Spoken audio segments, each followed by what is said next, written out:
Ladies and gentlemen, my name is Ben, and this is the Smoking Hot Confessions Barbecue Podcast.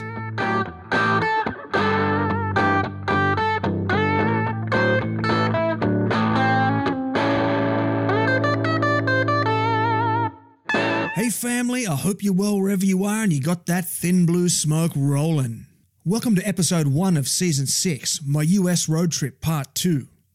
In this season, I kick things off with 2 weeks in New Orleans. There, I head to a couple of competitions and spend some time hanging out with the who's who of Southern BBQ.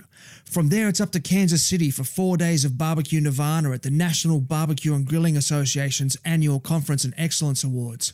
The final 2 weeks of the journey see us head into Arkansas for some R&R, including bass fishing, monster trucks, a Steak Cookoff Association competition, an AK-47, and a brush with a tornado.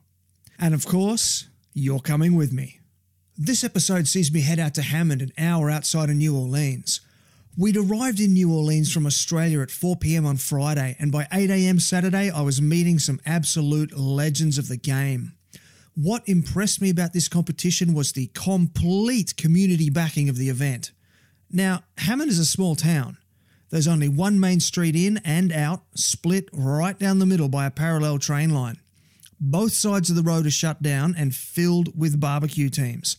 This year, there were 47 professional teams, 45 amateur teams, and 4 kids teams. The town was packed as a whole community came out to support the event and raise money for the local community, which was heartwarming to see.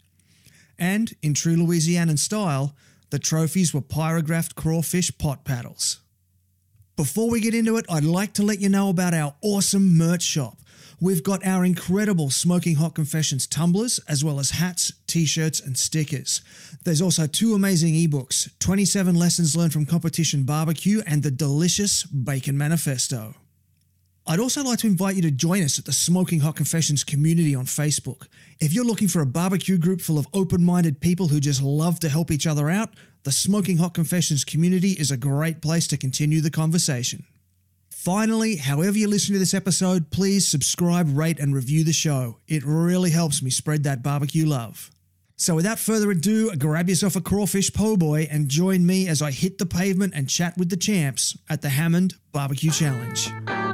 This is the internationally awarded Smoking Hot Confessions Barbecue Podcast with your host, Ben Arnott. How long's it been since your last confession? Founded in 2016, the family-owned Fired Up Barbecue is the barbecue caterer you've been looking for. This is American-style barbecue at its best. All meats are smoked in a traditional wood-fired offset smoker. This ensures only the most authentic barbecue experience for your festival, wedding, birthday party, or corporate event. With one of the most impressive trailer smokers on the road today, Bob and his team are based in Sydney but have been spotted as far afield as the Gold Coast, Melbourne, or even Adelaide. In fact, their barbecue was hugely popular at both Sydney and Melbourne meat stocks. In addition to private catering, Bob also offers a barbecue school. This great fun half-day course is suitable for beginners through to intermediate-level barbecuers and includes an all-you-can-eat barbecue lunch. It is perfect for corporate team-building events or as a special gift for that special someone. To find out more and book Fired Up Barbecue for your next event, head on over to firedupbbq.com.au. That's firedupbbq.com.au.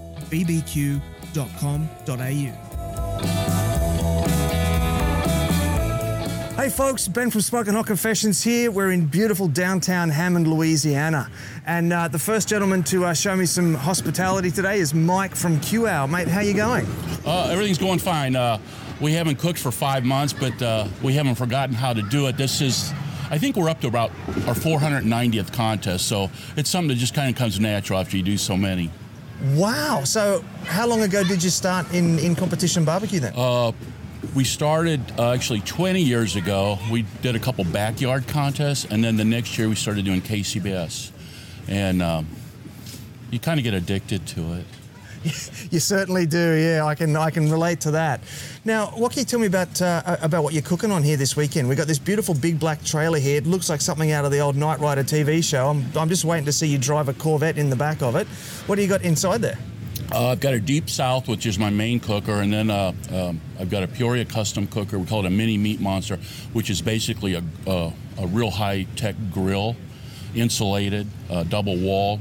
We can use it with like a barbecue guru, throttle it down, or we can open it up and let it get up. You know, when we're cooking steaks, we can let the grill grates get like 600 degrees, so we get nice marks on it. Oh, beautiful. And so has it been performing well for you this weekend? Yeah, so far, yeah. And I just put a rotisserie in the grill, and I did a test run last night. I was pleased with the results, because I used to use a rotisserie on chicken all the time, and once we got in the trailer, it was the grills I were using didn't lend themselves to cooking inside. So we do all our cooking inside. We have good ventilation, which we learned at first we didn't. So I put a 460 cubic foot exhaust fan in. Now we don't have any problems. Yeah, I can imagine in a closed space like that trailer, that would get pretty bad pretty quick. Yeah, it did. I'm a cigar smoker, and you know, I don't mind the good smoke, but that smoke's not. It's a little acrid, you know. So. Yeah. So how many years have you been coming here to the Hammond Barbecue Challenge? Oh, this is our 14th year here. It's probably one of our favorite contests, and I'll come here as long as I can. I'm getting older, so at some point I got to stop. Yeah. So what is it that keeps bringing you back here then to this festival? The seafood down here, the oysters. I love coming down south. They got fresh seafood. But no, the people here, we know everybody here, and a lot of old timers come here. And I look around, and you know, a lot of new cooks and stuff, but there's still people that started cooking when I started 19 years ago. So, you know, we get a visit with them. So a lot of Southern hospitality too. That's what I've heard about Eric. Apparently, the competitors come here almost for what he puts on around the competition as much as they do for the competition itself. Right. They feed you Friday night, and then they have breakfast Saturday morning for you too. So I just smelled that this morning, and I had to hit the road here, but I was like, oh, it smells so good. Yeah, it's good stuff. So of the hand-ins that you got to do today, what do you think is going to be your strongest hand-in? The last few years, brisket has been. I mean, through our whole career, brisket's been one of our better categories. We were Team of the Year in KCBS one year, and I think we were second several years too in brisket. Wow! And it's just one of those good categories. So we just learned how to do it. KCBS Team of the Year brisket. That's awesome. Well, we were Team of the Year too. We tied in 2006 for the overall Team of the Year, and then in 2010 we were the outright Team of the Year, and then we've been Team of the Year in chicken twice, Team of the Year in ribs once, Team of the Year in pork twice, Team of the Year in brisket once. So. Wow! So you just hit them all then. Yeah, I think we might be the only team that's won all four of the categories. Oh, that's so good. So can I ask you for a couple of tips then for cooking brisket? Well, and we do it kind of an odd way, but it works. So when we get our meat inspected on Friday, we start cooking it then, and we cook it up to about 185, and then we wrap it tightly. We throw it in a Cambro and let it cool down slowly, and then we throw it on ice, stop it, and then we take it out, and the next morning we cook it up to our final temperature. So that double cook and letting it rest at a temperature, because your collagen in it, the stuff that holds it together that you need to break down to make it tender, breaks down between like 190 and 170. So you want to hold it at that temperature for a long time, and it's worked out really well for us. Mate, that sounds beautiful. Thank you so much for those tips. And look, I realize you're a busy man this morning, so I'm going to say thank you very much for your time. Well, thank you for your hospitality, and best of luck for the competition. Well, thank you. Nice meeting you. Nice meeting you too. Hey folks, Ben from Smoking Hot Confessions here. We're in beautiful downtown Hammond, Louisiana in the US of A. And talking to me right now, I've got Adam from Cajun Blaze. Mate, how you going? Good, man. Got it going on this morning, enjoying the beautiful weather. Yeah, it is lovely, and I'm looking forward to a little bit more sunshine coming out because I'm from the Gold Coast. My wife calls it the Florida of Australia. A little bit chilly for me, but you're a Louisianan local, I understand. Yes, 45 minutes away. That's it. Oh, quick drive. So good, so good. So what do you bring then as a Louisianan barbecue team? What sort of different flavors and sort of styles do you bring to this barbecue competition? I don't try to bring anything different. I try to just keep it down low. Smooth flavor, not trying to bring anything different. I just want to keep it smooth and simple. Okay, so you sort of follow the path for the KCBS hand-ins. That's it. No matter where I go, same stuff. Right, I see, okay. And so tell me what you're cooking on here, this beautiful big red trailer behind us. So we have 4 bunk beds, a bathroom, prep table, 2 smokers, sink, hot water heater, and a shower. Oh, shower's so good. Yeah, that's the most important part. Oh, definitely, absolutely. And are they old hickories, did I see? One's an old hickory and one's a backwoods. Tell me about the backwoods. Backwoods is insulated, reverse flow with a water pan. Fire hits the water pan, gets diverted up hollow walls, hits the roof, and goes down over the meat. Exhaust is at the bottom, goes out the top. So it's reverse flow. Everything cooks pretty even. Wow. Okay. And so, do you find that the different proteins respond differently to the different to the two different smokers you got there? Definitely. Because I can cook chicken in this one, and I can't figure chicken out in this one at all. It's crazy. Yeah. So tell me about your chicken then. How do you like to go about doing chicken? I cook my chicken bunched up real tight in the pan. Cook thighs in butter bath. 1 hour open in the smoke and 1 hour covered to tenderize. Dunk them in sauce and put them back on to set the sauce. Process doesn't work in this one. It's really weird. Okay. So just to get back to those smokers then, if the process doesn't work, what's the difference between the old hickory then and the backwoods? Like how does the old hickory work? Backwoods is a wet cooker. Yep. This is a dry cooker. It has a domed lid, and there's a fan in there that blows air in a circle the whole time, so everything on every shelf cooks evenly. It's a dry heat with air, so everything kind of dries out in there. And this is a wet cooker. So would that be fair to say then that the old hickory is best for something like brisket, sort of more red meat sort of thing? That's right. Chicken and pork get cooked in this one, and brisket and ribs get cooked in this one. Oh, nice. So what are you hoping for this weekend? Which of the 4 categories are you wanting to grab? All 4. All 4? All 4, yeah. So what's your history like at this competition? How many times have you been here? Which of those categories have you taken up in the past? This is my 6th year probably at this one. And we won it in 2014. So it's been 5 years since we won. But still pretty good to win this one. It's a big field. A lot of teams come from up north because they're snowed in. They come down to cook this one to enjoy the weather, you know what I mean? So first time we cooked it, we came out 7th. I think we may have been in the top 10 every time we cooked here. Oh, wow. So good. Yep. So what do you think is your secret then that sets you apart from the other teams? I don't know. Consistency, I guess. I don't know, just do everything the same. Once I find a recipe that works, just try to repeat it every single time. That's it. Just be consistent. Don't miss a step. Excellent. Now, I did just see you pulling bunches of kale out of an esky there. Mm-hmm. In Australia, we tend to just present on parsley. We can, if we want to, use kale, but a lot of people prefer to use parsley. Why do you go with kale? It's easier. It takes less time to make a box. And if you're judging the meat only, it shouldn't be an issue. Ah, that might be the difference then, because presentation is part of our scoring system in Australia, so maybe that's part of it. Presentation is here too, but they're not supposed to judge what's underneath. They're supposed to judge the meat. So you do get a presentation score, and it was kind of scary when they did start allowing kale to make the jump to try to use it, because everybody always presented on parsley. Yeah, right. Okay, yeah. I think our presentation is on the box as a whole. Yeah. So things like, if we get sauce on the inside of the box, we get marked down, that sort of thing. So maybe that's what the difference is. I guess, they're not supposed to judge your garnish. It's supposed to just focus on the meat. But the garnish is in there, so you want to take your time, make it look pretty, Yeah, I do hate making those parsley boxes. So Australia, let's make the switch to kale. Oh, yeah. Definitely awesome. Well, look, mate, I can see that your teammates over here are giving you the old hurry up to get back on board the trailer. So I'm going to say thank you very much for your time. All right, and man. Best of luck for the competition. All right. Thank you. Hey, folks. Ben from Smoking Hot Confessions here. I'm at beautiful downtown Hammond in Louisiana for the Hammond BBQ Challenge. And taking a bit of time out from his busy schedule to talk to me is Darren from Iowa Smokey D's Barbecue, one of the biggest names I've ever heard of in the scene. Mate, thank you for taking the time to talk to me. How's the competition been for you? It's good. Going well this morning. I got to admit, I'm a little bit fanboy today. I'm a little bit starstruck. I was one of the invitational teams that came out to compete at the Houston World Barbecue Championship last year. Okay. And your trailer, I remember your trailer was next door to us in the Masters area. Yeah. And I was too shy to come up and say hello, but mate, it's good to meet you. Yeah. So I really do appreciate your time. So coming from Iowa then, what sort of flavours are you bringing from Iowa to this Louisianan barbecue competition? We're taking the same flavors we take anywhere around the country.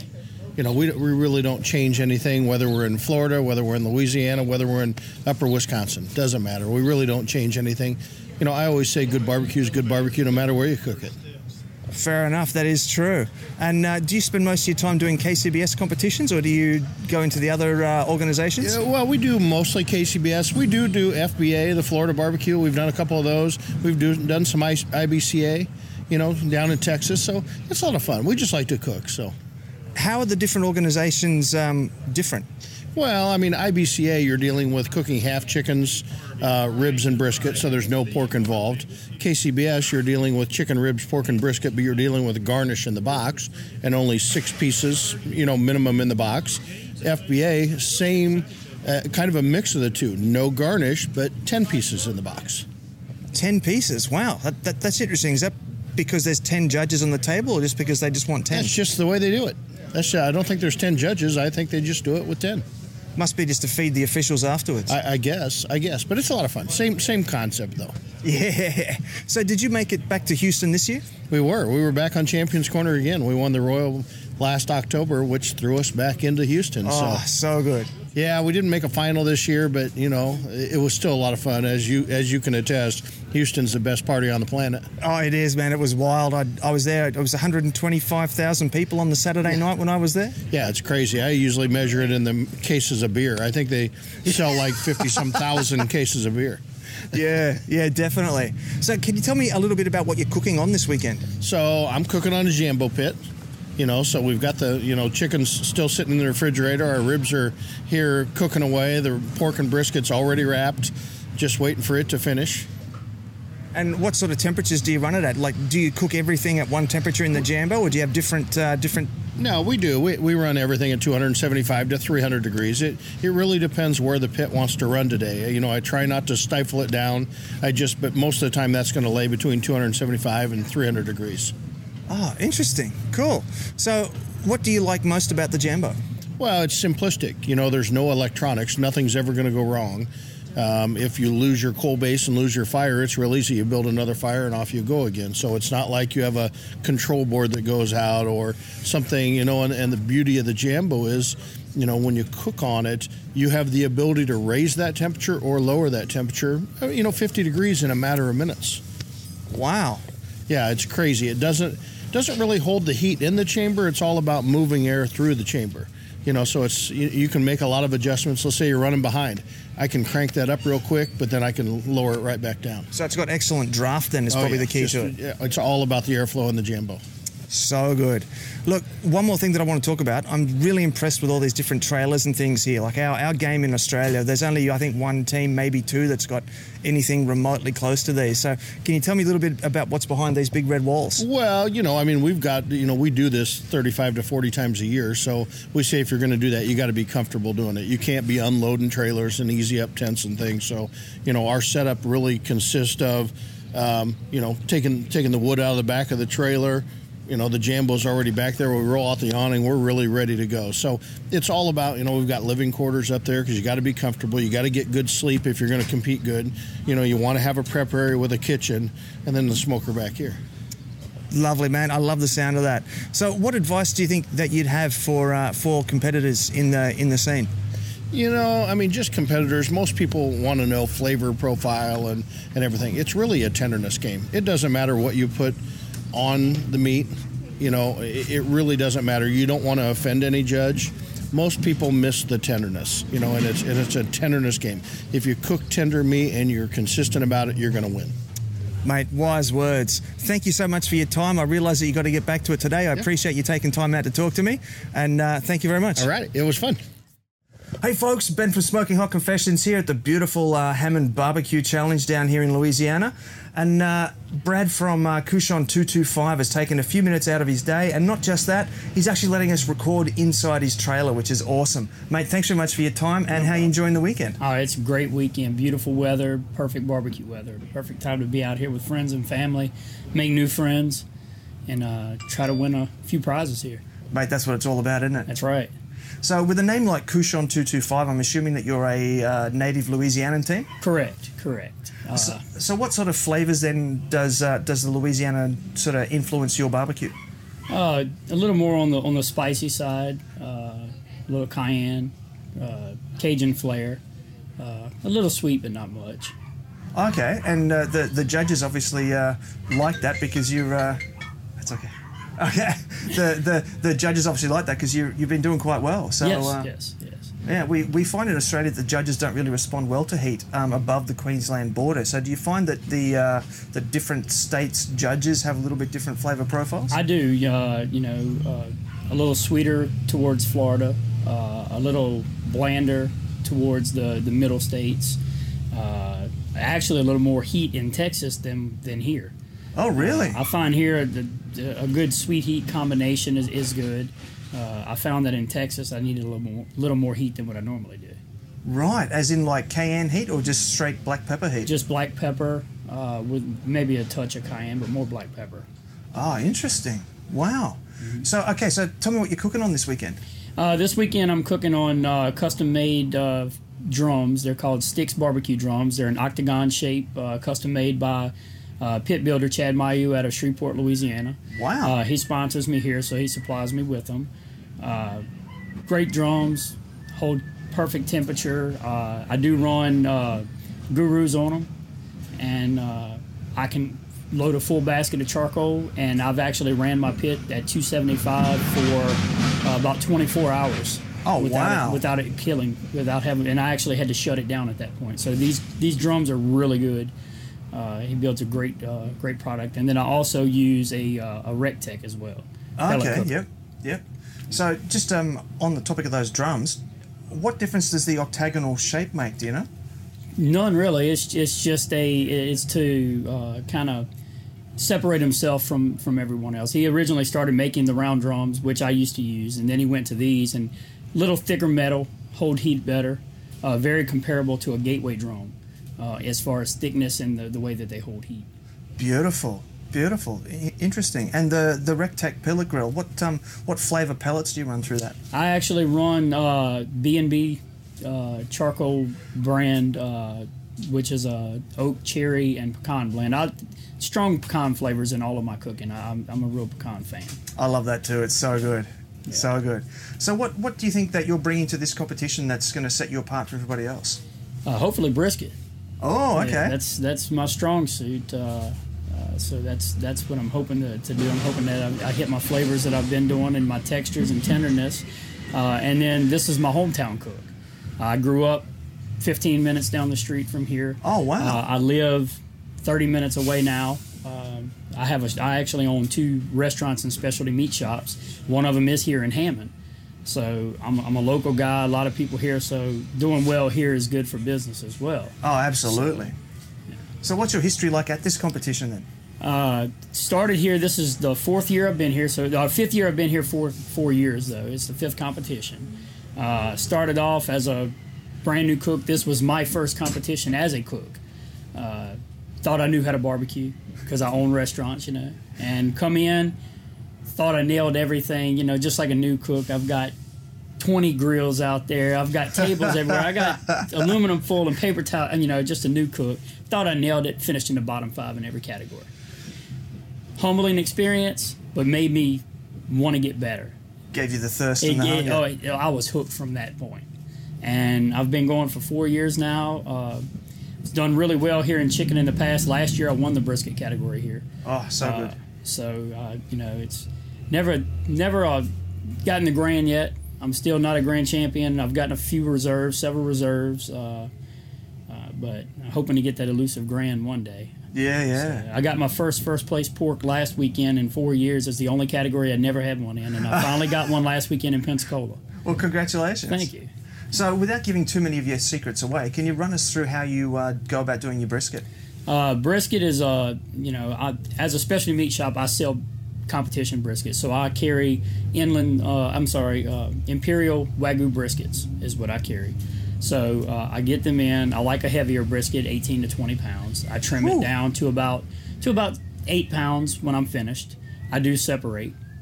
Being on a drum, I do separate point and flat. Yep.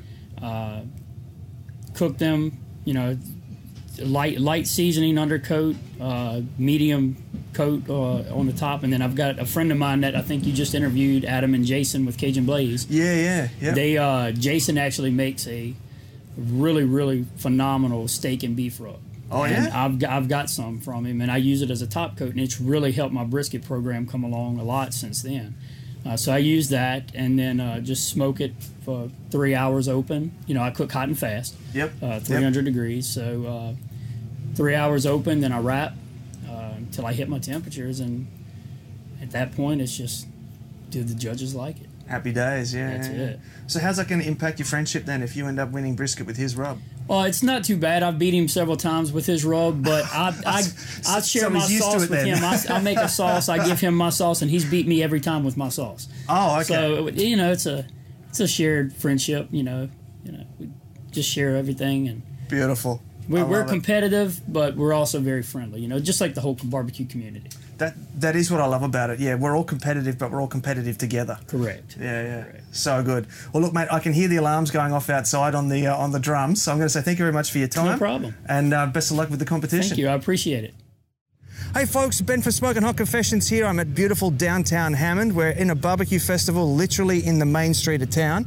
And I've got with me Mike from Chick, Swine and Bovine here, who happens to be on the board of directors of KCBS and Operation Barbecue Relief. Mate, you're living the dream. You're everywhere in the barbecue world. I'm retired and it's barbecue. It's a good life. Are you retired though? That sounds like you'd be busier than when you were working. Yeah, but it's both are. You get more out of it than you give, so it's good. Exactly, yeah. So, man, how many times have you been here to the barbecue festival?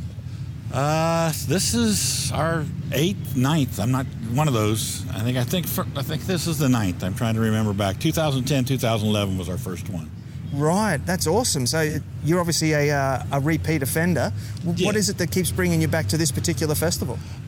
The organizers, Eric and Jody, just go out of their way, and their whole crew, whatever they can do to help you. They do a great cook's dinner. They do a great cook's breakfast. They look out, what do you need? They get you in there. I mean, we're right downtown. It's, as you mentioned, it's challenging. If anything, we got trains, we got everything else, but it kind of makes it unique. And I first started coming when I lived in Maryland. And where would you, in the States, you'd rather be south in March than you would rather be in Maryland. Yep. So we did a little southern swing where we do multiple contests and stay south for a month or so. And got so nice, we decided to move south. So. Wow, yeah. So you're actually based in Florida now, I understand. Yeah, we're in Pensacola.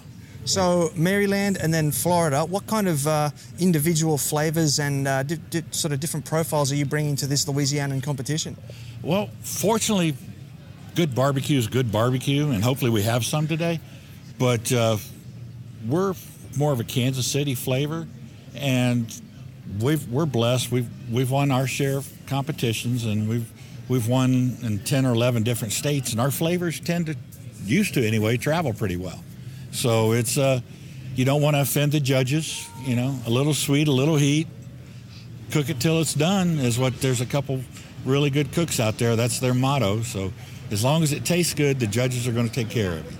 Yeah, definitely. Now, speaking of judges, being on the board of directors for KCBS, how have you seen that organization evolve over time? Well, I'm on my 5th year as one of the directors, and everything runs in cycles, I guess. The judges kind of dictate what the cooks cook, because even though years ago when we started cooking Wagyu briskets, it wasn't necessarily hitting because it was something unusual. They weren't used to it. And if they don't like it, people aren't going to cook it.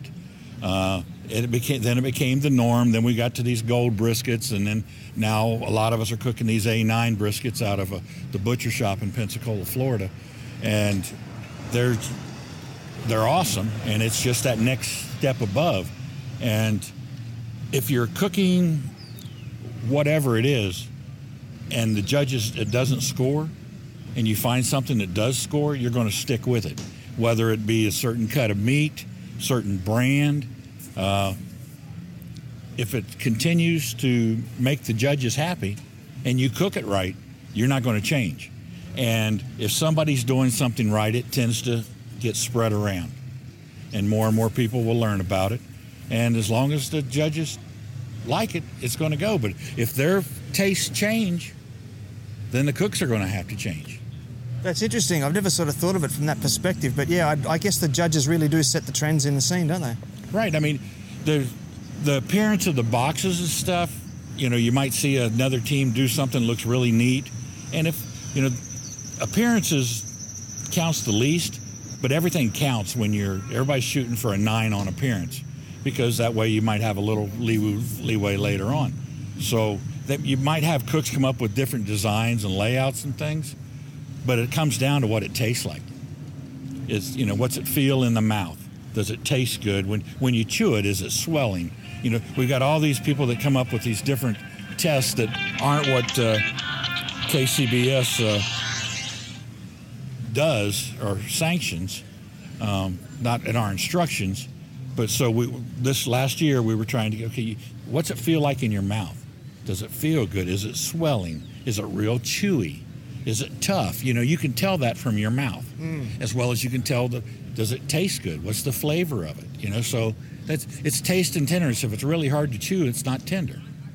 If it's real mushy, that's too tender. So it's really a mouthfeel is what the judges should be going by. Yeah, right. Yeah, absolutely.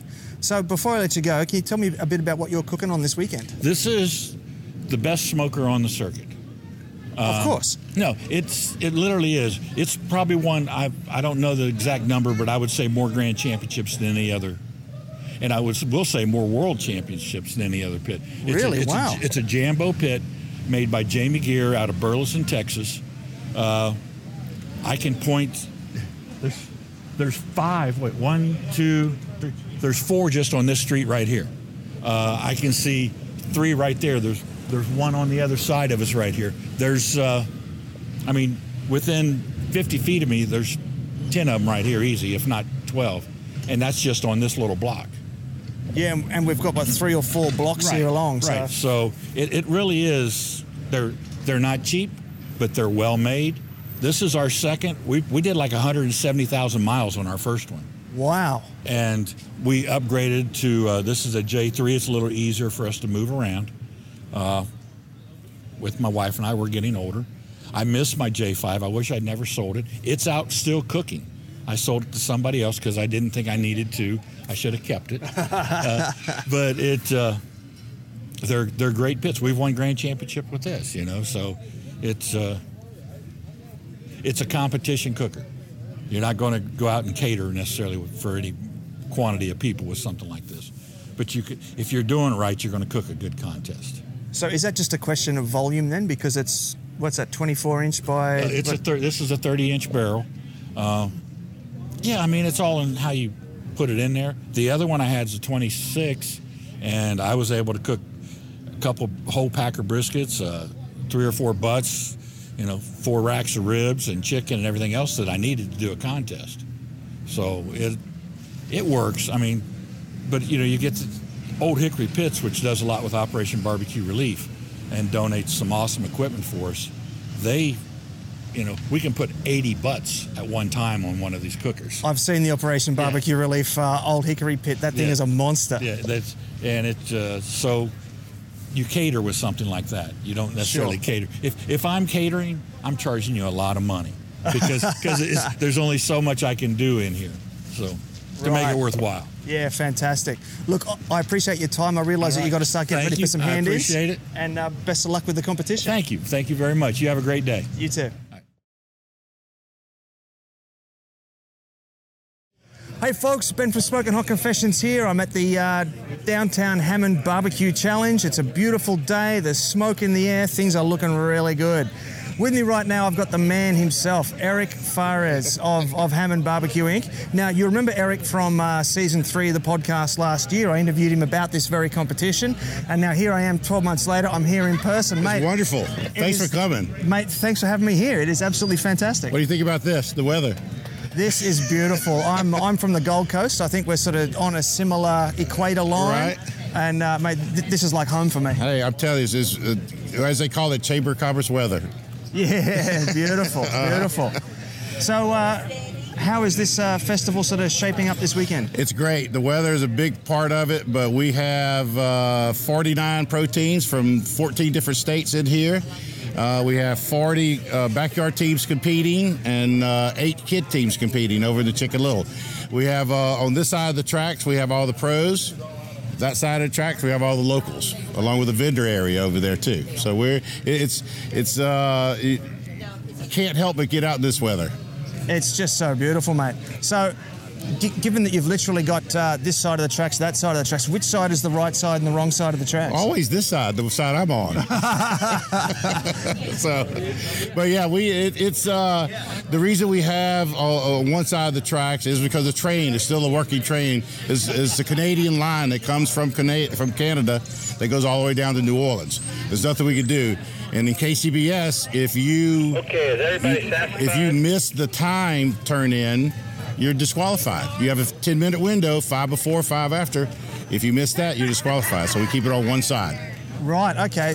Oh, of course, yeah. I was going to ask, does that mean that you have to line up the train times with your hand-in times? But, of course, if all the pro teams are on this side right, and everyone else on that side, then that's fine. Exactly. That's why we do it.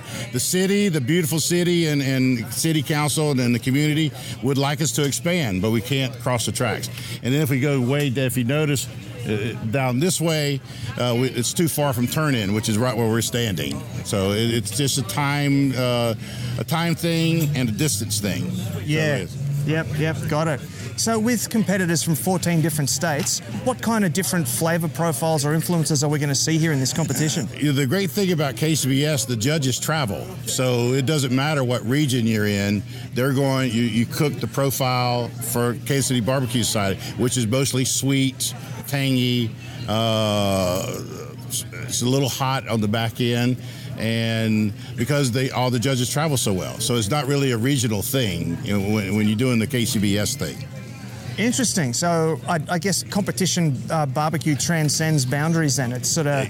Exactly. You have the Kansas City, the hot and sweet and sticky, then the Memphis, the wet, sweet, the Carolinas, the vinegar base, that kind of stuff. We have 4 or 5 teams from Virginia.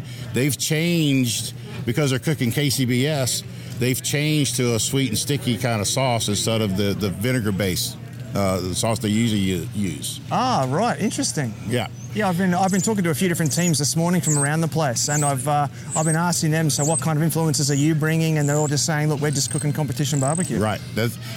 Or they just don't want to tell me their secrets. Well, they do. Most of them do. The different sanctioning bodies, like IBCA is a Texas kind of thing where you'll have more of the hot pepper beef kind of thing.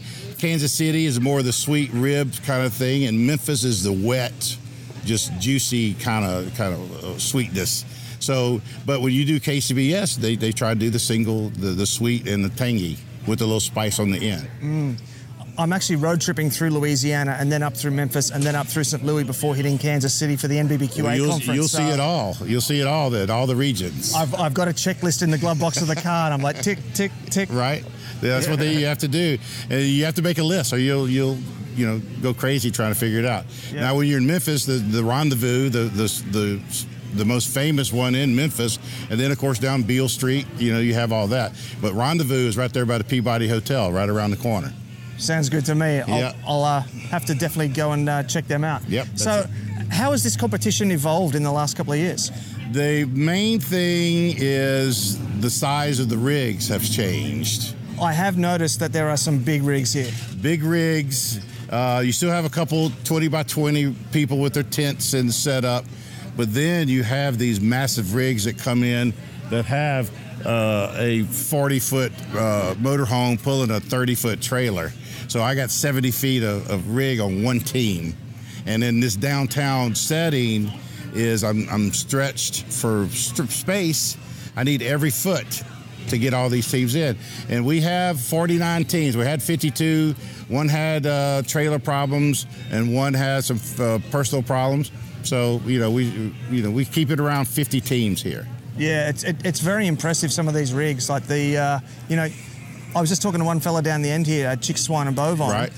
He's actually a past champion. He lives in that thing. Yeah. He moved from, I think, the East Coast, and he's moved to Florida. Maryland to Florida, yeah. Yep. And he is an ex-prison guard.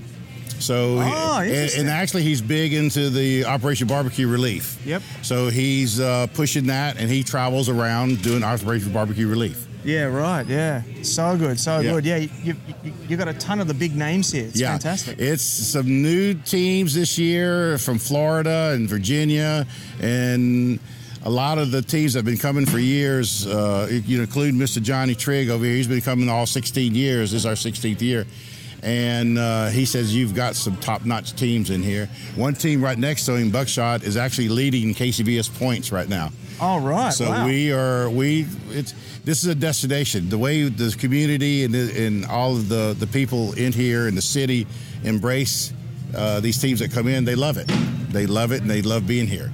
Yeah, it's obviously a very top spot. Yes. So what would be the most challenging thing about putting on a competition like this? Getting the community involved.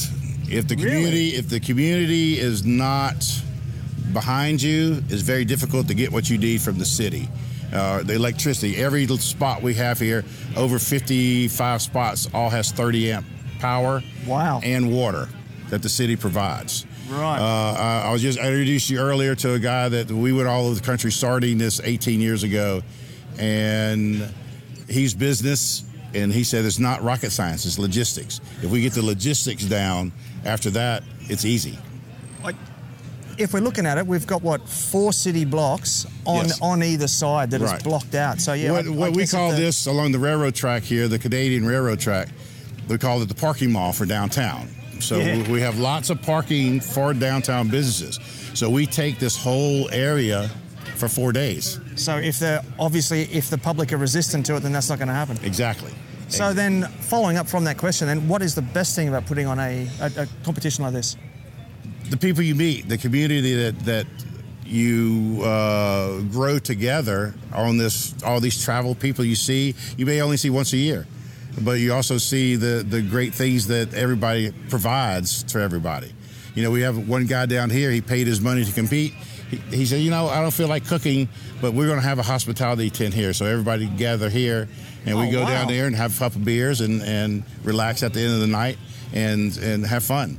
So free beer. How far down was he? It's down at the end, second to the last on the right. So beautiful, beautiful. We have a local brewery that on Thursdays we kick off this competition with what we call a pints and pairing, where we take beer from a local brewery called Gnarly Barley, and we pair it with the 4 meats, but we cook it differently. We had Jason Peregrine, who is the facilitator for the Jack Daniel's World Barbecue Championships, in as a guest chef. He lives in Dixon, Tennessee. And like he took a take on chicken and waffles, he took the chicken thighs, sliced it thin, had a waffle bowl, and did all kind of stuff with some edible flowers in it that matched with the beer. Wow. And so it was, and I had a friend who drinks Miller beer, that's it. And he brought his own beer into the Pints and Perry, and I said, come on, man. But he actually came to me later and said, I actually tasted the beer with the food, and it was spot on, perfect. So we're going to do that again. That's our new format on doing that. Beautiful, man. That sounds fantastic. Look, the judges have all just gone inside, so I'm guessing you've probably got to go inside. I have to go welcome the judges. And supervise. Yes, I just welcome them, and then my friend Deke, who helped start this, he still volunteers and heads up the judging. So I'll welcome him, and then he'll take over. Well, mate, thank you very much for your time, and I appreciate you having me here. I'm glad you're here. Glad you could make it. This is Bronnie from 4670 BBQ, and you're listening to Smoking Hot Confessions.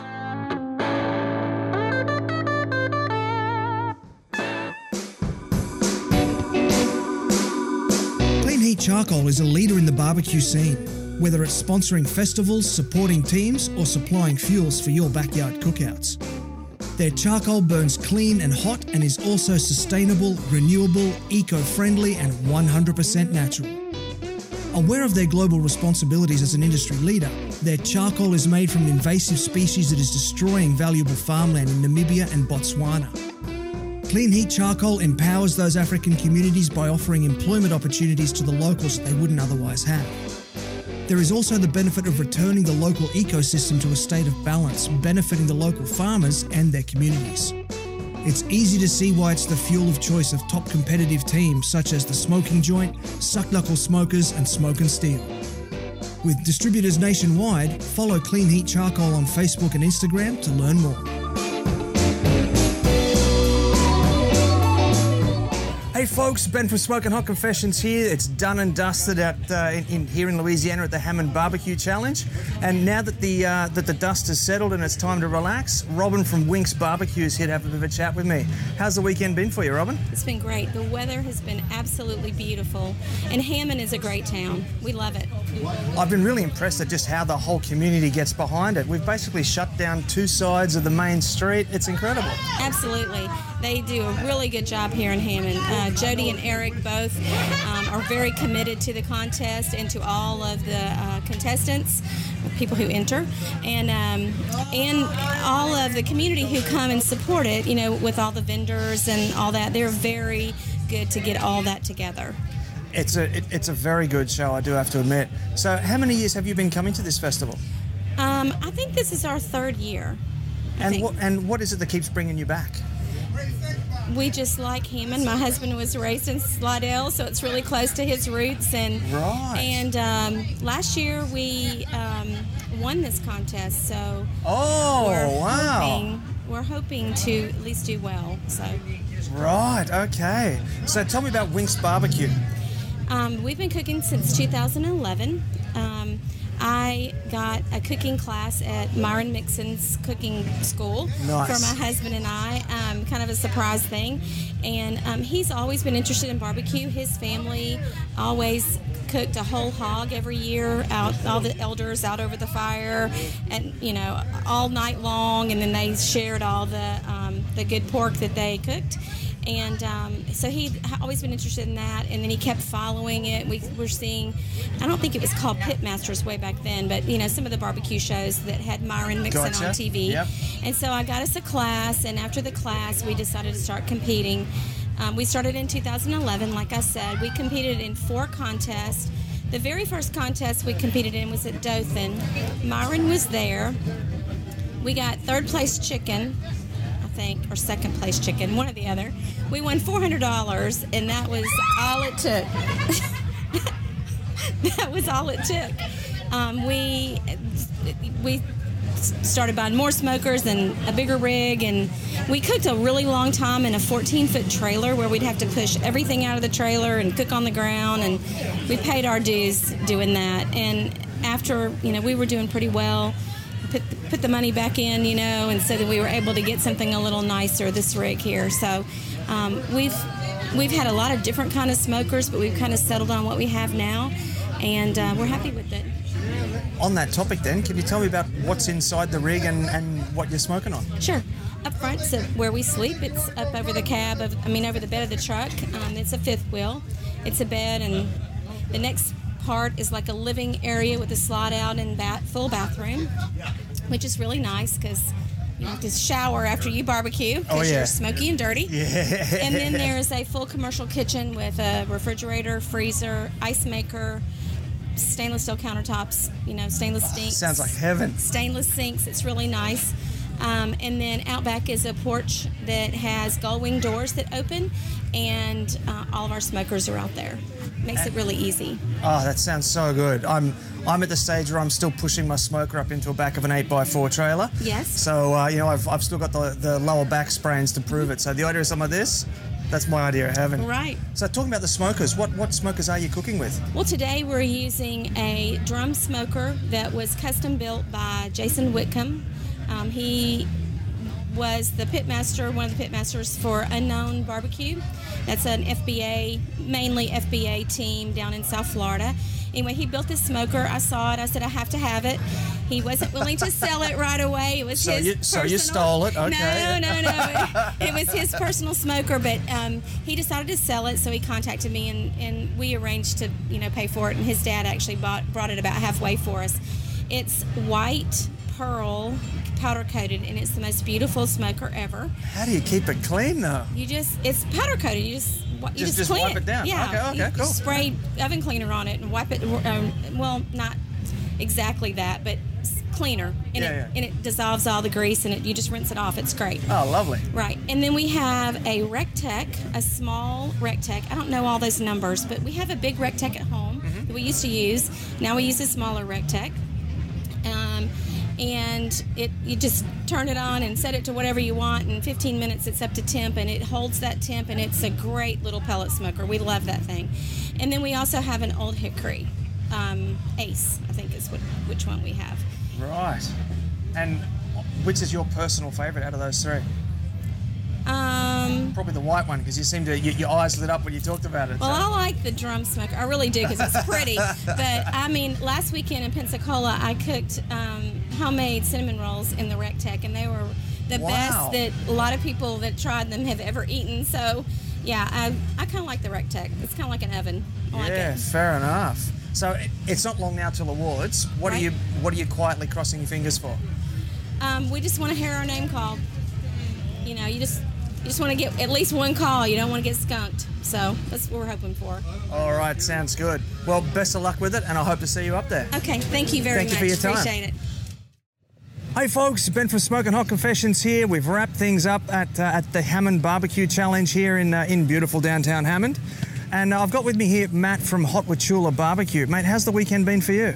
You know, it's been pretty good. It was a nice trip in, kind of mellow. Last night, I thought everything was going good. I had a few little technical issues with the smoker, and so I didn't get to sleep much. But, you know, hopefully that's a good sign. Usually the more problems you have, if you have a flat, or if you have something, car trouble, or run out of gas, or smoke or something, you know, usually it's good mojo for hopefully, for awards. But I think everything turned out good. I think I closed 4 good lids. You know, in this field, I mean, you can't just get a call in one category and walk away with it. You got to get 4 top 10 calls, you know, to win in this field today. It's really tough. Yeah, there's a lot of big names here. Yeah, definitely. There's probably 10 of the top 20 teams in the country here. So it's out of 30 teams, 25 could win it. I'm pretty sure there's probably 25 grand champions here. So it's going to be a tough field. Hopefully, I'm not sitting on my hands during awards. I'm sure you won't be, mate. I'm sure you won't be. I hope not. Yeah. So you've got some pretty high-tech looking smokers here. What are you cooking on? Well, I cook on a Rectech. Actually, that one worked like a champ. This is kind of my own brand. I call them killer smokers. It's kind of a cabinet reverse flow that I actually added a hopper onto the side of it. That was what was giving me problems last night. So it actually has a charcoal box in the front, so I ran it with the charcoal version. And, I was going to ask, what's Plan B if the technology so it's got a small charcoal basket in the front. So usually I do like a dual fuel, so I can get pellet heat and then the wood smoke. So I just went with charcoal and wood for the first half, and you know, once everything got wrapped, you know, it would go in there. Actually, I cooked my pork in there from start to finish in the Rectech.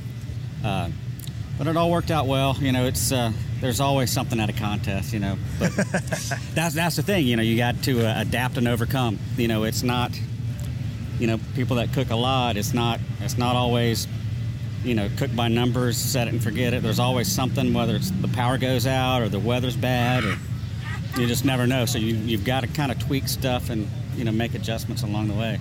Yeah, right, yeah. So tell me about Hot Wachulas. Whereabouts do you hail from? I'm from Lakeland, Florida, which is in between Tampa and Orlando. Actually, Hot Wachulas is my sauce company, so I make hot sauce, salsas, barbecue sauce, condiments, salad dressing. So that's my day job, and it just kind of morphed into me cooking so I could, you know, pick up more bottling business from some of the other teams, and it helped me get my brand out there and helped me kind of get some street cred as far as like, hey, these sauces work, you know, not only for your home but in competition as well. So. And you've managed to engineer a lifestyle where your weekend sort of plaything of going to barbecue becomes completely tax deductible. So my hat's off. Exactly. And every grocery store trip, and you know, and you know, I get to travel. I would love to come to Australia. You know, coming up soon. I'm doing 3 more contests in Europe this summer. Oh wow! Which ones are they?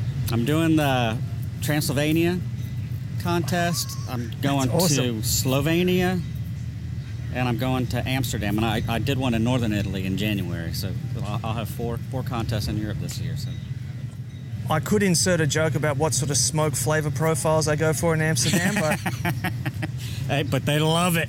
I'd be picking low hanging fruits. I know. I'll just leave that one alone. Yeah, I know. But yeah, there's no leftovers in Amsterdam.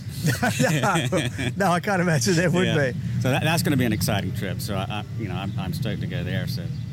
So chicken pork ribs, pulled pork brisket. Yeah. What's your personal forte? You know, I guess recently I've been doing pretty well on brisket, so I think that's where I'm ranked the highest. You know, I think I should get a good pork call today. I think I've made some changes to my pork process, so I think that turned out really well. But usually it's been chicken. Chicken and brisket have been my top 2 categories. But here, you know, like I said, you got to cook all 4. So, you know, you got to, I mean, my ribs have been pretty solid. You know, it's one of those things, you got to be a good cook, turning good food, and you got to be lucky. You know, you got to hit the tables, you know, better scoring good, scoring high. I mean, you could hit a table where you might have 1 or 2 judges that just might be having a bad day, or they might just be really tough judges.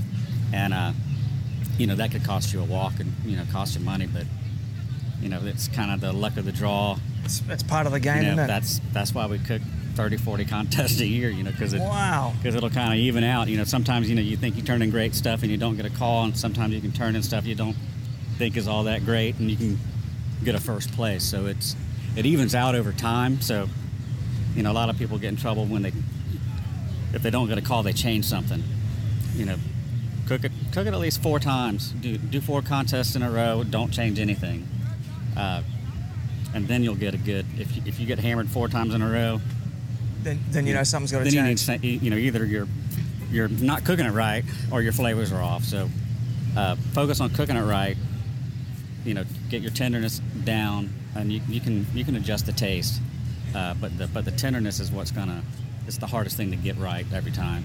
Yeah, for sure. So, you know, that's the rule. You know, some people are just chasing the tail because they'll cook one, not get a call, change everything, cook another contest. Man, that didn't work. Change it again, and they're doing something totally different by like the 3rd contest. I mean, they're buying a different cooker. I mean, everything's, you know, they're blaming everything else, but them. So, you know, that's why I say to everybody that's starting out, you know, cook 4 contests, and then start tweaking it. You know, but try and cook it perfect, and then mess with the flavors later. Yeah, good advice. Yeah. Now, I'm really intrigued. Your trailer has balconies. Yeah. Can you tell me about your trailer? Yeah, it's a Heartland Edge. It's a 44 and a half foot 5th wheel toy hauler. So I converted the back. I added a sink in there and a prep table, so I kind of keep all my smelly barbecue stuff in the back, so I'm not stinking up the inside. But it's a 1-bedroom, 2-bathroom, freaking mobile cook home, you know. so I probably put about 80,000 miles on it since 2016. Oh wow! So I put at least 30,000 miles on it a year. So it's been to Washington D.C., to Colorado, to Kansas City, to everywhere. So it's kind of a pain to haul, but you know, when you do so many, it's nice to have a real bed to sleep in and a nice hot shower. Mate, I'm so jealous. I'm still in the stage of having to get 3 mates around to help me push my smoker into the back of a 6x4 foot. You know, when I started, it was a Dodge Caravan minivan. Yep. Just ripped the seats out, and I had a backwoods party, a little tiny cooker, cooked everything in it, and had a easy up and a cot. And it was kind of fun. It seemed more fun back then. I mean, now it's a lot more work. But you know, yeah, everybody everybody starts at that. Then they move up. They get, you know, high class, and they get a landscape trailer. Yeah. So that kind of moves into a cargo trailer, and then it moves up into, you know, all these porch trailers and 5th wheels and stuff. But it's this actually is a great contest because it reminded me of some of the European contests because everybody's walking around, everybody's hanging out. You know, sometimes you can go to contests, especially if the weather's bad. Everybody's in their rigs, staying warm or staying dry, and you know, you don't really get to socialize. But yeah. You know, here in Louisiana, I mean, everything's about food, and the people here have been great. So it's been nice to walk around and meet everybody and chill out. That's the fun part about these contests. Yeah, no doubt, mate, no doubt. Look, I'm going to say thanks for your time. Hey, thank you, man. Thanks very much, and thanks for being part of the show. Absolutely, no problem. Anytime. I hope to see you in Australia soon. Me too. Thanks, man. I appreciate it.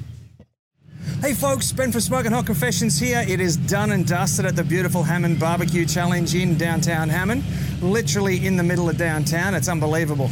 With me right now, I've got Byron from buttrub.com. Mate, how are you? Everything's great, man. Glad to be here. And how's the festival been for you? Yeah, this is one of the best events around. You know, they treat you real well around here. The hospitality is fantastic. The food is amazing. You know, Louisiana folks are hard to beat. It's good to be here. Absolutely. I've been running around trying little bits of food here and there. It's so good. Yeah, you know, the South is known for its hospitality, and then Louisiana has its own little flair because they've got their own unique history within the subset of the general Southern population. So they're proud of the food around here, and they got great cooks, Beyond Barbecue. So this is a special event. We love coming here. And whereabouts in the country do you hail from? Well, Buttrub Company is in Florida Panhandle. That's only about 4.5 hours east of here. So this is a regional contest for us.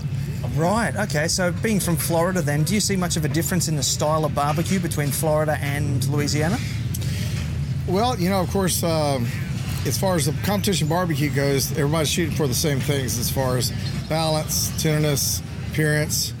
There's not a great big diversity with as far as now Louisiana cooking in and of itself is very different from the cooking where we're from in Florida, but when it comes to competition barbecue, we have a lot more common than we do differences. Yeah, that's what I'm hearing. I'm hearing that everybody cooks rather towards KCBS than they do presenting their own sort of region. So yeah, the judges, you know, they're looking for 3 categories. It's appearance is, I mean, it's got to look good or it don't, and tenderness, you know, that's defined, you know, not being mushy and not being tough, just right in the middle. So there's not a whole lot of regional influence on either one of those. Flavors where you would get individual, a cook's individual ability to do his thing or her thing, and then the regions influence that. But still, even with that, you're looking for a balance.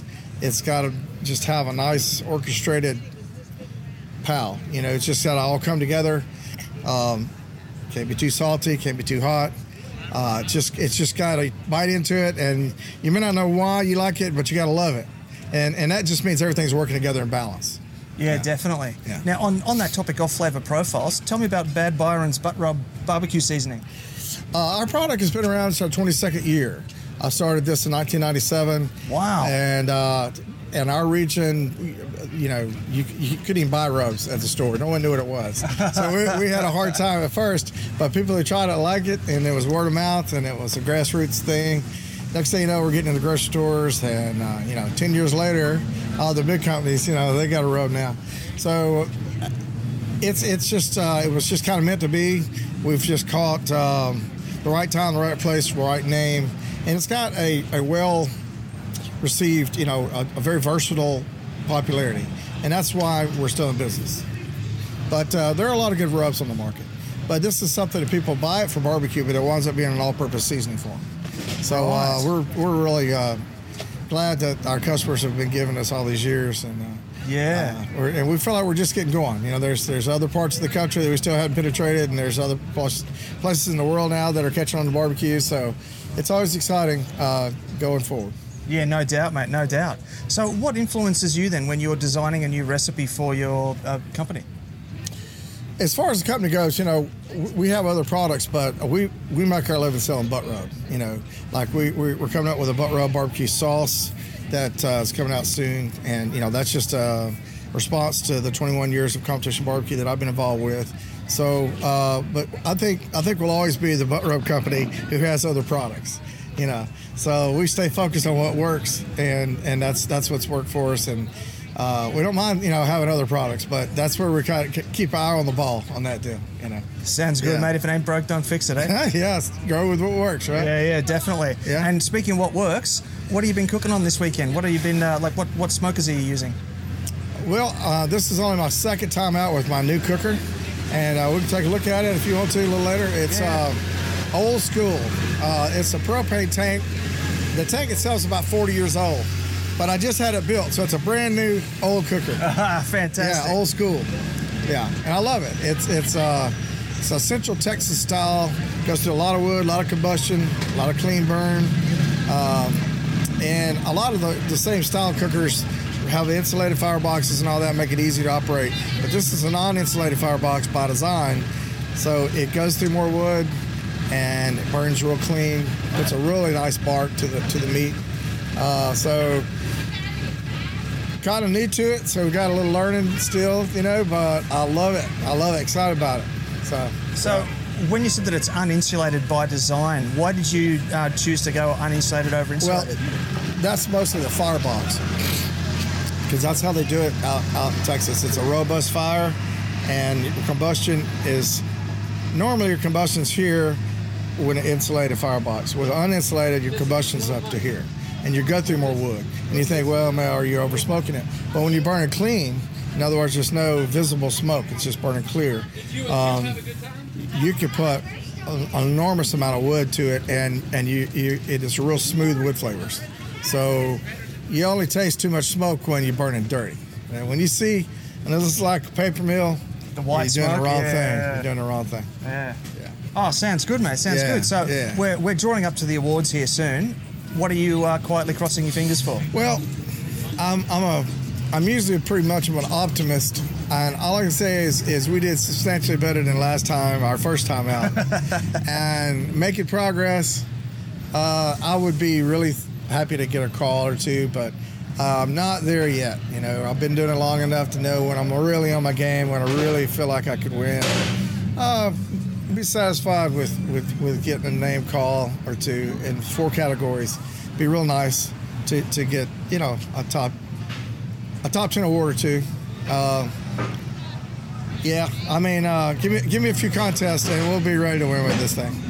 Sounds good, mate. Sounds good. Yeah. All right. Look, I'm going to say thanks for your time. Yes, sir. And best of luck with it at the awards. Pleasure meeting. Thank you. You too. Yes, sir. Hey folks, Ben from Smoking Hot Confessions here. We've wrapped up at the Hammond Barbecue Challenge here in beautiful downtown Hammond. And ladies and gentlemen, it's Johnny Trigg. How's the weekend been, sir? It's been lovely so far, but we haven't got to the awards yet. No, well then the best part is still to come then, isn't it? Yeah, oh yeah. For some and others it won't be. No, it'll be heartbreaking for some, I'm sure. All right. So tell me, how many years have you been coming to this festival? This is the 16th year I've been to all of them. Every single one? Every single one. Wow. Every year I say I ain't coming back, but here I am. So what is it about this festival then that does keep you coming back every year? I have a lot of good friends that are cooks here, and Eric let some new ones in. In fact, I brought four new teams here this year right there. They've never cooked it right there. And it's just a good, well-organized cook-off. I've been very impressed with how involved the community's been. So we've blocked off all the main street of town. It's just fantastic. And the mayor and the city council and all that, they're 100% back at it, and they take care of the cook-off. And in fact, they'd like to expand it more, but Eric don't want to get any larger, which I don't blame him. I don't think he's physically got any more real estate to move into. I think well, they could go all the way to that tree line down there, but Eric, in fact, the mayor wanted to. Eric said no. It takes a lot of manpower to put on these contests. Absolutely, yeah. So in your years in competition barbecue, how have you seen the scene evolve? What? How have you seen the scene, the it changes right evolve? there? Yeah. Well, you're getting more and more people cooking it. The cookers are getting more and more better at it, and it's just a lot of fun right there. For every cook-off that folds its door, there's usually 3 take its place right there. So it's becoming more and more competitive, and I foresee it, fortunately not in my lifetime, but I can see this like a PGA golf tournament right there. Have major sponsors and so on and so forth. When I first started in 1990, the entry fees were $25. Oh, wow. There's no prize money, and you got some sort of wood plaque or something like that. That's all it was. Just literally doing it for the glory. Yeah, the truth. Not anymore. It's expensive to do this. Yeah, no doubt. Yeah. Buying meat and transportation and cookers and all that. Speaking of the cooker, can you tell me what you got here? This is what you call a jambo. cooker. It's a stick burner right there, and it's one of the finest cookers in the world. And Jamie Gear, who owns the company right there, he's a very good friend. I've known him over 30 years. And I had the second one he ever made in 1963. Oh, wow. He had the first one. And presently I own 3 of them, the Jambo. He said, "Well, you got so many of them?" And my response is, "You play golf?" He said, "Yeah." "How many sets of clubs do you have?"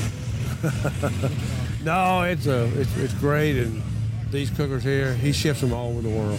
Right there. So they're very good. Yeah, fantastic. Of the 4 hand-ins that you've done this weekend, what do you think is going to be your strongest performing today? I quit predicting that a long time ago, because what I think is good and what the judges think is 2 different things. So all right. So which were you personally most happy with then? Pork. I wasn't happy with that. That may be my best suit. I don't know. We'll find out at 5 o'clock. Yeah. But I'm known as a rib king right there. But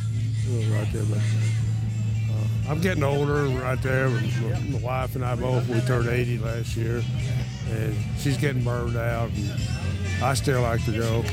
I don't cook as good as I used to, but I still love it. Yeah. Right there. So how many competitions are you still doing a year at the moment? Right now, I'm going to cut way back. I just did my taxes, and I only did 21 last year. Only 21? Well, I usually do. Most I've ever done is 45. Wow. Right there. We got this motor over here. We bought it brand new. It's got 276,000 miles on it. All but 2,000 of it is all cooking. Oh, wow. So I love it, and you got so many good people that are doing it right there. I have so many good friends right there. So right now I'm tired, wore out. Give me a couple of days rest and I'm ready to go. Yeah. Well, mate, speaking of which, I'm gonna not take up any more of your time. I'm gonna say thanks very much. Yes, sir. And best of luck at the awards. Thank you. All right, bud. Hey folks, Ben for Smoking Hot Confessions here. I hope you're well wherever you are and you got that thin blue smoke rolling. So I'm in downtown Hammond at the Hammond BBQ Challenge. Things have wrapped up for the day, but not before I speak to my good mate here, Kelly from the Smokin' Butt crew. Mate, with a name like that, you must be all about barbecue, obviously. How's the weekend been for you?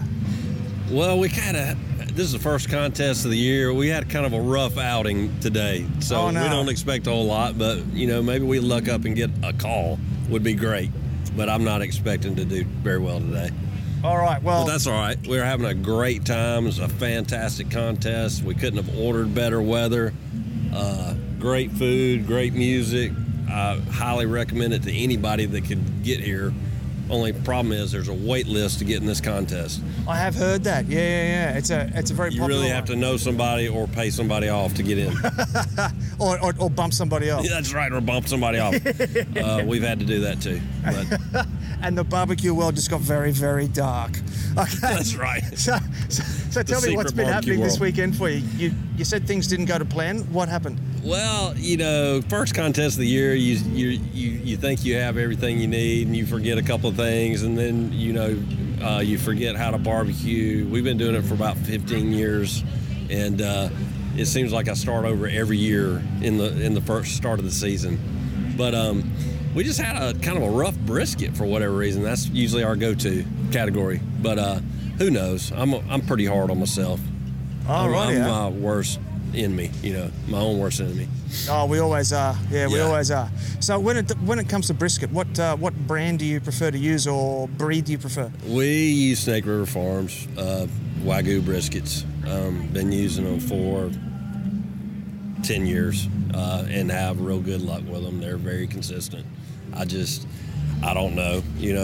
I'm sure it was my fault in how I prepared it or injected it or something, but it just wasn't my strongest category. That is part of competition barbecue. It is.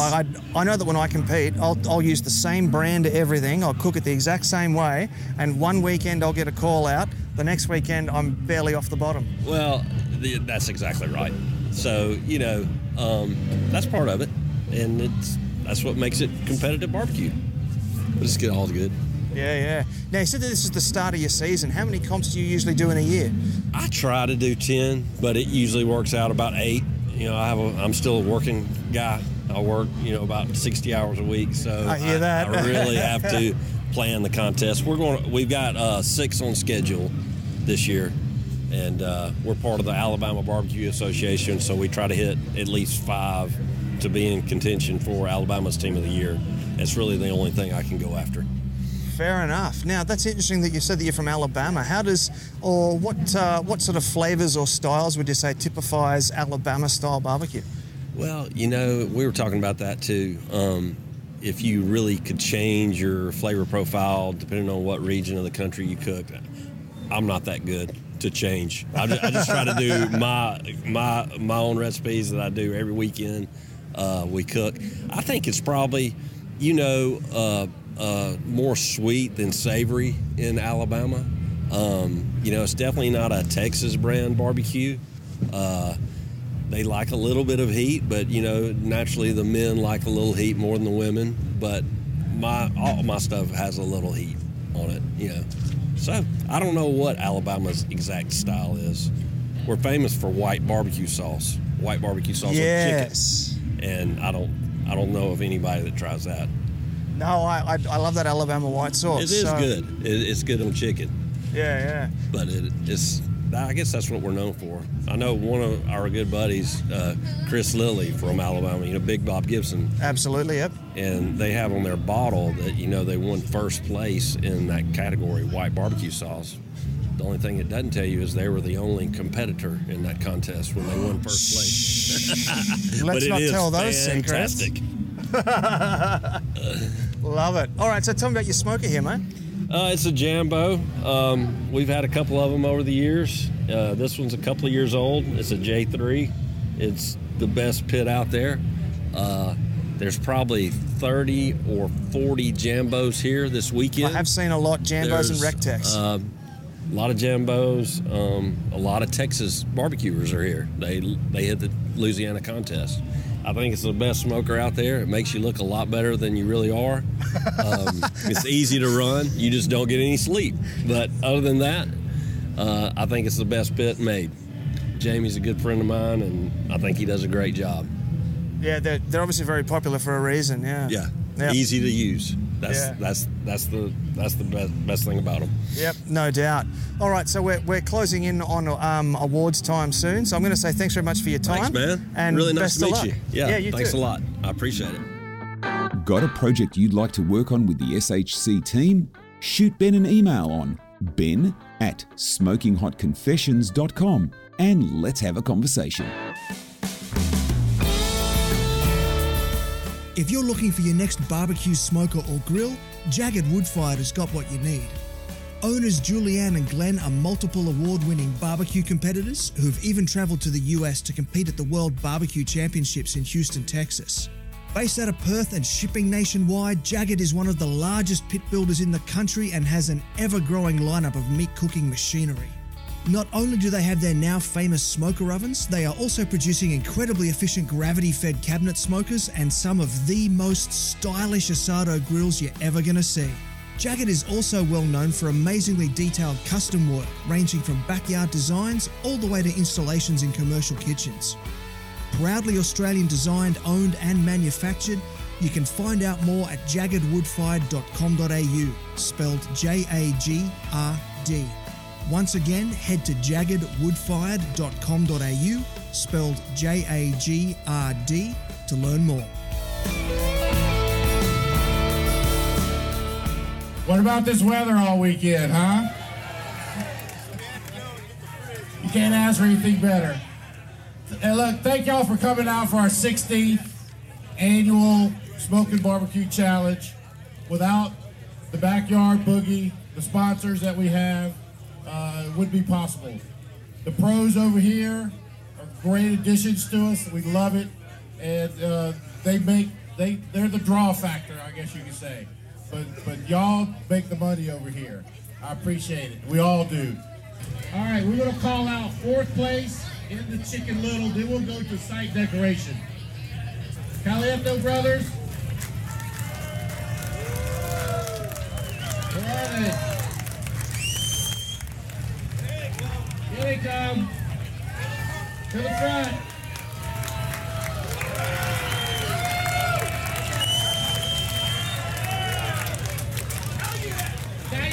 Caluette. Number 3, Smoking Blue Brothers with Red Hot Chicks.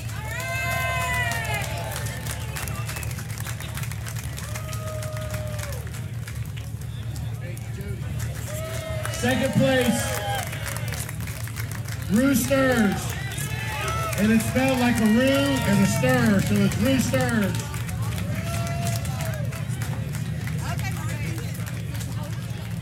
In first place, a grand champion with a trophy, Little BBQ.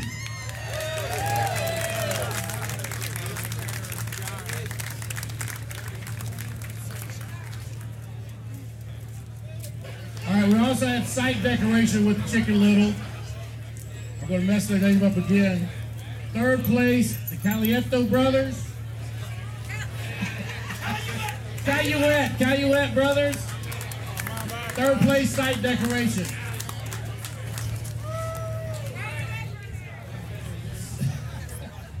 They're not in.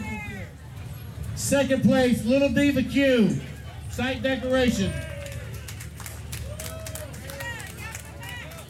In first place, Smoking Blues Brothers with the Red Hot Chicks.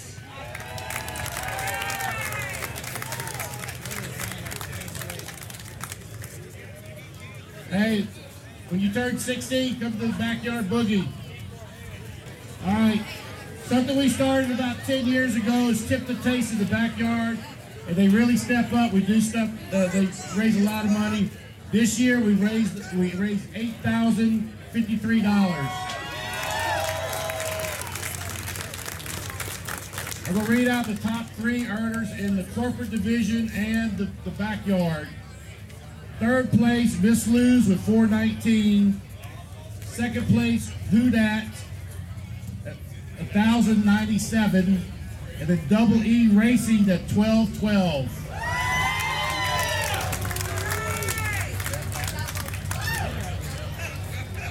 In the corporate, Tazewell Parish Sheriff Office, $486. Third place, I said.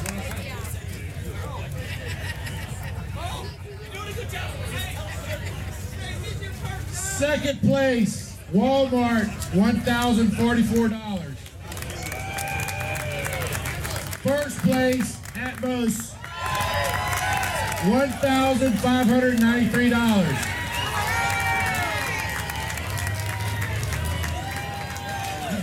And just to throw in, the beverage booth tips alone the last 2 nights, they donated back $650.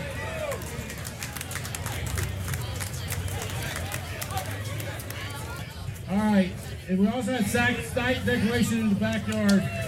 Third place, First Guarantee Bank. First Guarantee Bank, come up. You have an ice chest here.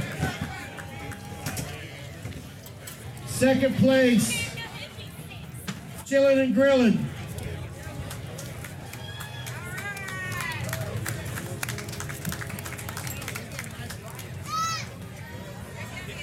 First place, Louisiana Smoking Butts.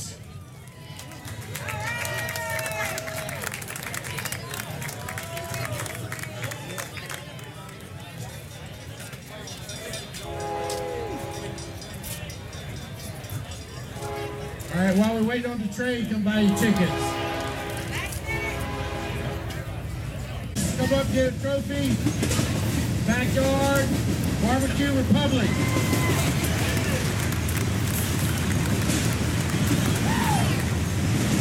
Fourth place, a guy, a girl, and his meat. A guy, girl, and his meat, fourth place. Third place, Back Porch Barbecue.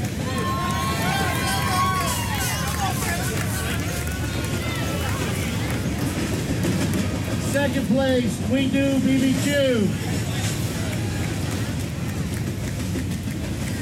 And first place in sauce, Ed Plumbing.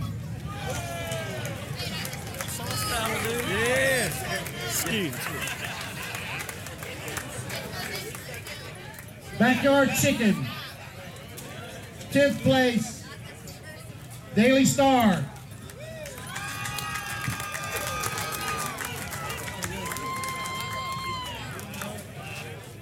All right, 9th place, Jerry Q.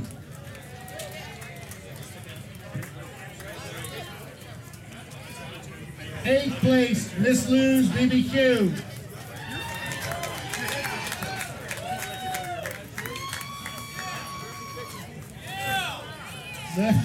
Seventh place, United Rental.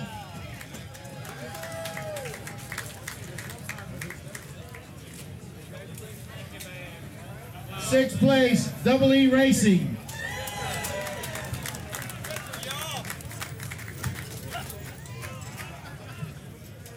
All right, 5th place in the large trophies, Ponchatoula Police Department.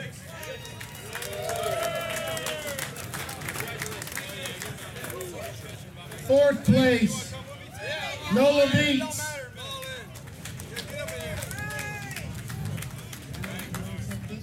Third place, Gulf Coast Bank.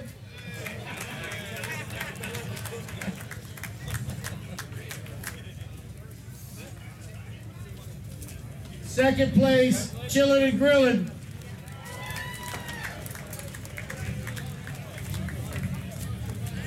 First place, Chicken, Backyard Boogie, Old Joe's BBQ.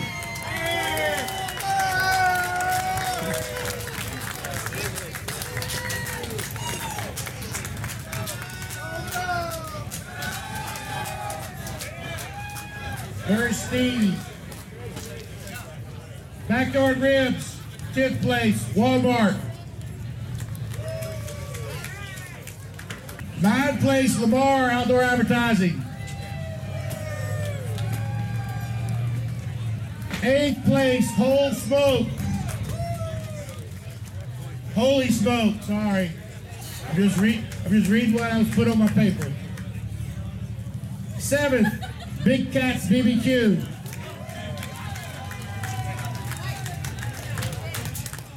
6th place, Miss Lou's BBQ.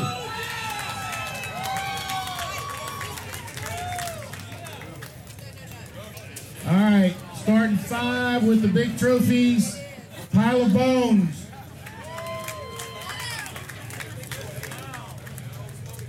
Fourth place, Jerry Q.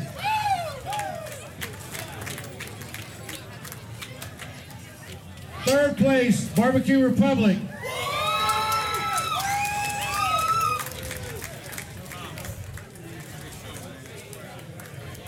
Second place, Back Porch BBQ. We got second place. Hey, boy. Came just in time. And number 1, Backyard Ribs, Louisiana Smoking Butts. Good boy, huh?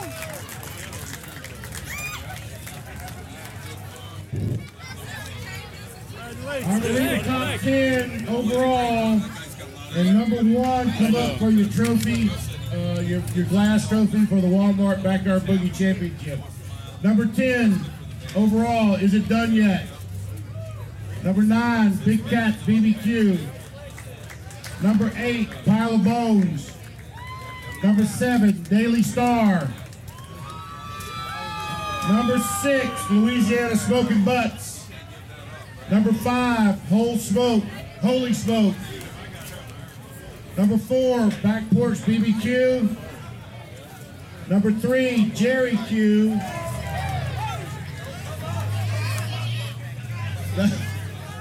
Number 2, Miss Lou's BBQ. You don't get anything. All right, and the 2019 Grand Champion of the Walmart Backyard Boogie is Old Joe's BBQ.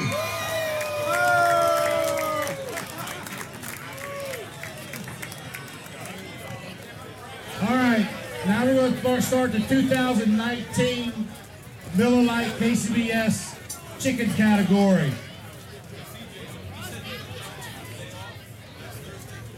we're paying down to 10th place, so y'all come up and get your stuff. 10th place, Fergalicious BBQ.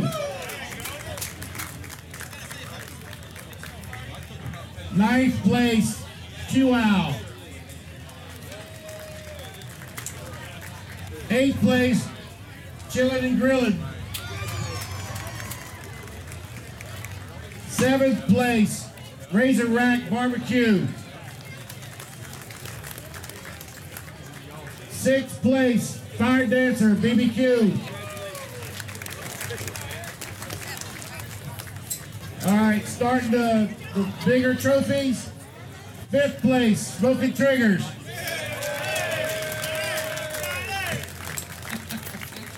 Come on, old man, get up. 4th place, Smoke This. 3rd place, Cajun Blaze. 2nd place, Redneck Scientific. And I'm sorry I scared you knocking on the door before brisket turned in. Grand champion of the chicken, the first place in the chicken, buttrub.com.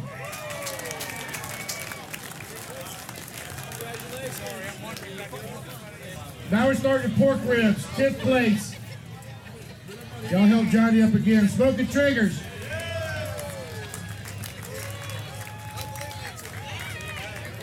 Nine, Checkered Pig.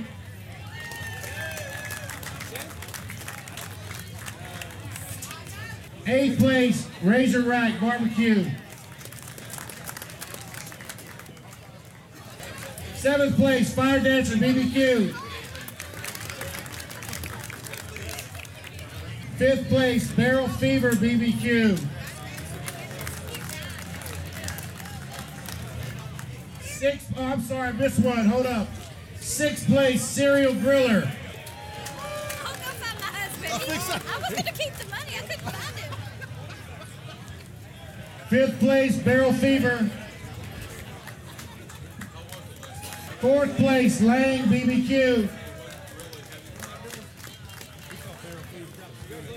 Lang, all right. 3rd place, Fergalicious Barbecue.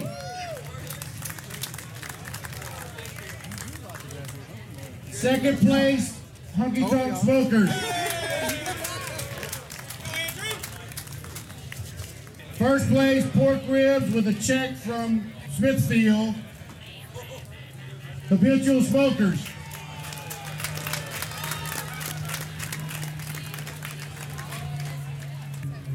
Pork category, 10th place, Razor Rack Barbecue. 9th place, Fergalicious Barbecue. 3 calls there. 8th place, Smoking in the Bandits.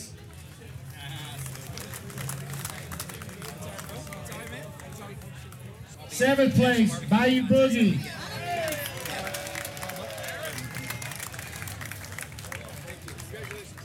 6th place, Checkered Pig. 5th place, War Pig BBQ. 4th place, Cajun Blaze.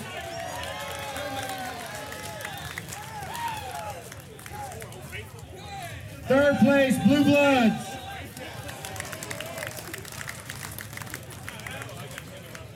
2nd place, Buckshot Barbecue.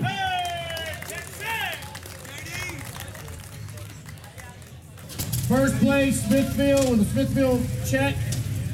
And the pork, Iowa Smoky D's BBQ.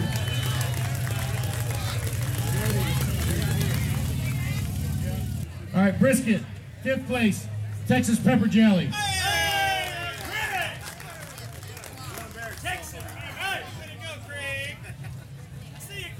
9th place, Cajun Blaze.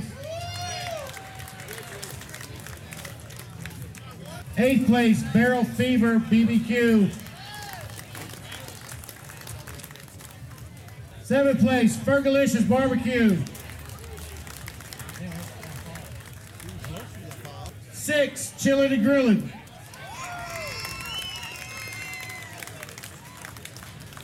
5, smoking in the bandits. That was a backyard team that I had someone back out, and they came over to the pro side. They've had 2 calls. 4th, Blind Hog BBQ.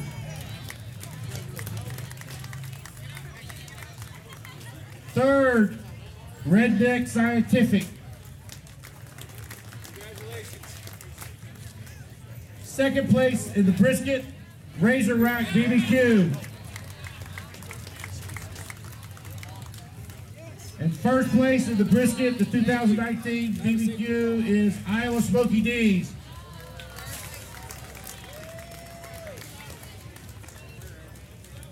All right, top 10, y'all come up because you have money. Smithfield gave us a grant. 10th place, Fire Dancer BBQ. 9th place overall, Buckshot BBQ.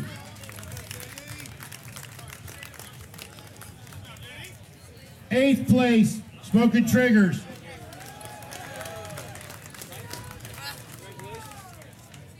7th place, Chillin' and Grillin'.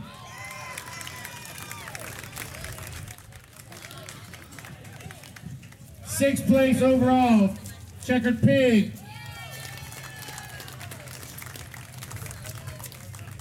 5th place overall, Iowa Smoky D's. 4th place, Redneck Scientific. 3rd place overall, Fergalicious BBQ.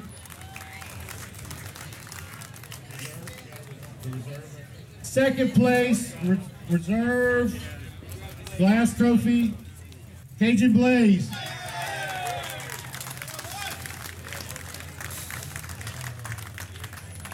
And the grand champion of the 2019 Hammond BBQ, Razor Rack Barbecue. With a score of 693.0628. Hey, like I said, the vending's still open. Y'all please go down and get some good barbecue. Joey's been working his tail off. We'll take care of that. And there you have it, family, the 2019 Hammond Barbecue Challenge. What a weekend and what a way to kick off this US road trip. I have to give a huge shout out of thanks to Eric Fares for having me on board, and of course the competitors I interviewed for sharing their precious time with me. I can't wait to get back there again next year. Before I let you go, I want to remind you about the Hail Mary Teas, the Smoking Hot Confessions community on Facebook, and if you have a minute, it'd really help me out if you could subscribe, rate, and review the show. The ratings and reviews trigger the algorithms and make Apple distribute the podcast further and wider, so they are really important and very much appreciated. And that's the end of the show. Till next time, take care of each other and keep on queuing. Thanks for listening to the Smoking Hot Confessions podcast. Head on over to smokinghotconfessions.com for recipes, tips, and Ben's own confessions.